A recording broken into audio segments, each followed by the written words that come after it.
వైష్ణవి మళ్ళీ రాబోతుంది. అవును, మీరు వింటున్నది నిజమే.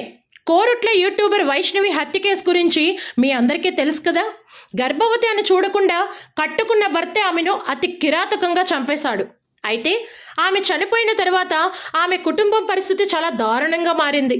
ఇక రీసెంట్గా వైష్ణవి అన్నయ్యలు అందరూ కలిసి ఒక యూట్యూబ్ ఛానల్కు ఇంటర్వ్యూ ఇవ్వగా ఆ ఇంటర్వ్యూలో వాళ్ళు మాట్లాడుతూ వైష్ణవి మళ్ళీ రాబోతుందని, అది కూడా అతి త్వరలోనే అని కొన్ని సంచలన కామెంట్స్ చేశారు. అయితే వైష్ణవి మళ్ళీ రాబోతుందా? ఆ రోజు శ్వేతనాగు రూపంలో వచ్చింది నిజంగా వైష్ణవినేనా? ఇంటర్వ్యూలో వైష్ణవి అన్నయ్యలు ఏం చెప్పారు అనే విషయాలను ఈ వీడియోలో తెలుసుకుందాం. వీడియోని ఎక్కడా స్కిప్ చేయకుండా చివరి వరకు చూడండి. తెలంగాణలోని జగిత్యాల జిల్లా కోరుట్లకు చెందిన దందం వైష్ణవి అనే 20 ఏళ్ల యువతి సోషల్ మీడియాలో ఒక రైజింగ్ స్టార్. ఆమెకి యూట్యూబ్ లో 50,000 మంది సబ్స్క్రైబర్లు మరియు ఇన్స్టాలో 91,000కు పైగా ఫాలోవర్స్ ఉండేవాళ్ళు. అయితే ఆమె తన రోజువారీ జీవితాన్ని, కుటుంబ విశేషాలను వ్లాగ్స్ రూపంలో షేర్ చేస్తూ ఎంతో మంది అభిమానాన్ని సంపాదించుకుంది. ముఖ్యంగా ఆమె తన భర్త హరిబాబుతో కలిసి చేసే వీడియోలకు మంచి ఆదరణ ఉండేది. కానీ ఆ వీడియోలలో కనిపించే అన్యోన్యత కేవలం ముసుగు మాత్రమేనని ఆమె మరణం తర్వాత ప్రపంచానికి తెలిసింది. ఈ వైష్ణవి మరియు హరిబాబుది ప్రేమ వివాహం. వీరిద్దరూ 10 ఏళ్ల పాటు ప్రేమించుకొని హరిబాబు కుటుంబ సభ్యులు వ్యతిరేకించినా కూడా 10 నెలల క్రితం పెళ్లి చేసుకున్నారు. అయితే పెళ్లైన కొద్ది కాలానికే వరకట్న వేధింపులు మొదలయ్యాయి. వైష్ణవి కుటుంబ సభ్యుల కథనం ప్రకారం హరిబాబు కుటుంబం మొదట పెళ్లికి నిరాకరించినా ఆ తర్వాత వరకట్నం ఆశతో వేధించడం మొదలుపెట్టారు. ఇప్పటికే ఆమె తండ్రి 5 లక్షల రూపాయలు చెల్లించినప్పటికీ మరో 5 లక్షల రూపాయలు కావాలని హరిబాబు మరియు అతని కుటుంబ సభ్యులు ఆమెని శారీరకంగా, మానసికంగా హింసించేవారు. వైష్ణవి 3 నెలల గర్భిణి అని తెలిసిన తర్వాత కూడా ఈ వేధింపులు తగ్గలేదు. ఒక పక్క గర్భవతిగా ఉన్నాననే ఆనందాన్ని తన సబ్స్క్రైబర్లతో పంచుకుంటూ నేనిప్పుడు రీల్స్ చేయలేకపోతున్నాను, త్వరలోనే తిరిగి వస్తాను అని తన చివరి వీడియోలో చెప్పిన వైష్ణవి మరుసటి రోజే శవమై కనిపించడం యావత్ సమాజాన్ని షాక్ కి గురి చేసింది. మార్చి 16వ తేదీ రాత్రి భార్యాభర్తల మధ్య గొడవ జరగగా తెల్లవారుజామున హరిబాబు ఆమెను గొంతు నిలిమి ఆపై కత్తితో గొంతు మరియు ఛాతీపై పొడిచి అతి దారుణంగా హత్య చేశాడు. ఈ కేసులో పోలీసులు హరిబాబును అరెస్టు చేయడంతో పాటు అతనికి సహకరించిన తల్లి లక్ష్మి మరియు సోదరులు ఆనంద్ అశోక్లను కూడా రిమాండ్కు తరలించారు. అయితే ఈ హత్య వెనుక కేవలం వరకట్నం మాత్రమే కాకుండా వైష్ణవికి వస్తున్న సోషల్ మీడియా క్రేజ్ కూడా ఒక కారణమని తెలుస్తుంది. ఆమె ఎదుగుదలను చూసి హరిబాబు అసూయ పడేవాడని, ఆ పాపులారిటీ కూడా వారి మధ్య ఘర్షణలకు దారి తీసిందని వైష్ణవి తండ్రి ఆరోపించారు. ఇక్కడ మనం ఒక నిమిషం అది ఆలోచించాల్సిన విషయం. ఒక వ్యక్తి తన జీవిత సాంగర్ధిని, ఎదుగుదలను చూసి సంతోషించాల్సింది పోయి ప్రాణాలు తీసే స్థాయికి వెళ్తున్నారంటే మన సమాజం ఎటువైపు వెళ్తుంది? సోషల్ మీడియాలో మనం చూసే హ్యాపీ కపుల్ వీడియోలు వెనుక ఎంతటి విషాదం దాగి ఉంటుందో ఈ ఘటన మనకు కళ్లకు కట్టినట్లు చూపిస్తుంది. ఇక వైష్ణవి మరణం తర్వాత ఆమె కుటుంబ సభ్యులు పడుతున్న వేదన వర్ణనాతీతం.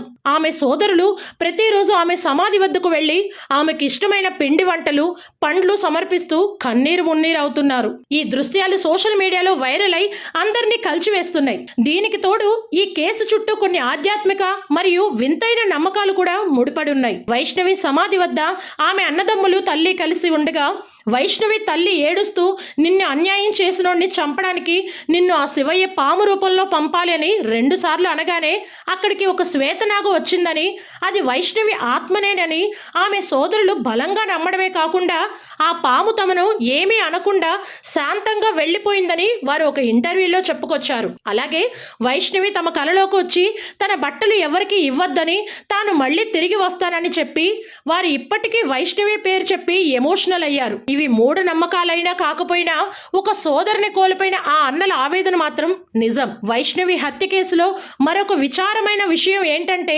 నిందితుడు హరిబాబు జైల్లో వింతగా ప్రవర్తిస్తున్నాడని వార్తలొచ్చాయి. అతను అకస్మాత్తుగా స్పృహ కోల్పోవడంతో జగిత్యాల ప్రభుత్వ ఆసుపత్రులకి తరలించారు. కానీ అది కేవలం ఒక వైరల్ ఇన్ఫెక్షన్ మాత్రమేనని వైద్యులు తేల్చారు. అతను జైల్లో పిచ్చి చేష్టలు చేస్తున్నాడని, భయపడుతున్నాడని వస్తున్న వార్తలపై ఆధ్యాత్మిక విశ్లేషకులు స్పందిస్తూ గర్భిణిని చంపడం వల్ల కలిగే భ్రూణ హత్య దోషం మరియు ఆత్మఘోష అతన్ని వెంటాడుతూ ఉండవచ్చని అభిప్రాయపడ్డారు.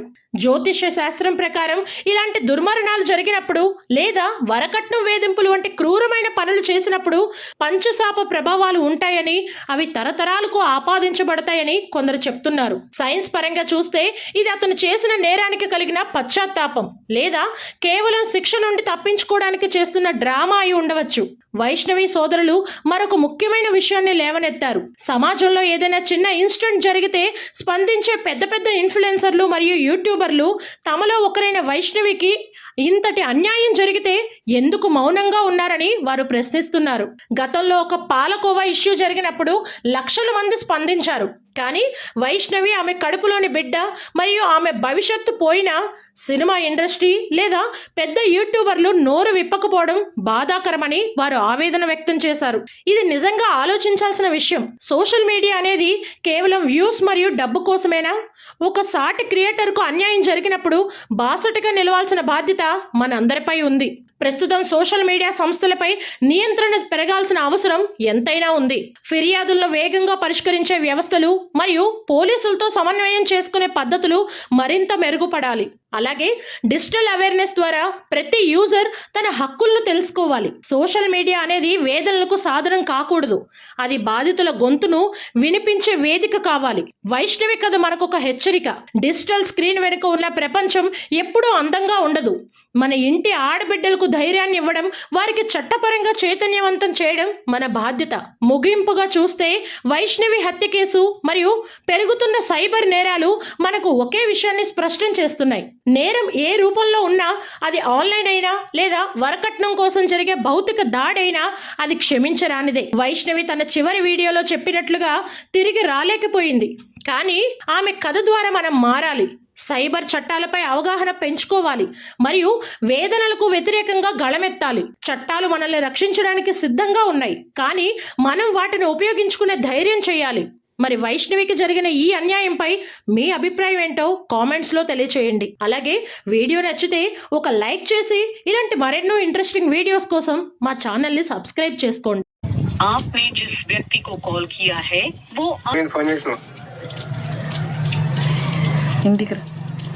ఎందుకు ఆ? ఇంటికి ఎందుకు ఇంటికి రా నువ్వు ఫస్ట్. ఏదో కూర్చొని బయట ఫోన్ మాట్లాడుతున్నా నేను. నువ్వు ఎవరితో మాట్లాడుతున్నావు?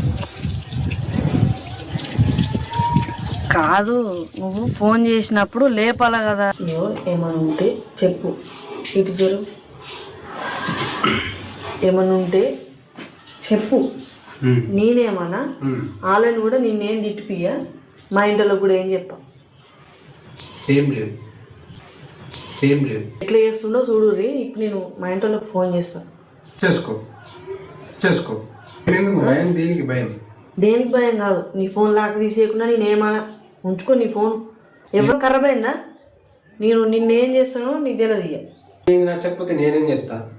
నచ్చకపోతే ఏం చేస్తా అంటే మరి అసలు నన్ను పెళ్ళి ఎందుకు వేసుకున్నావు? నాకు ఇవన్నీ ముందు చెప్పాలి కదా.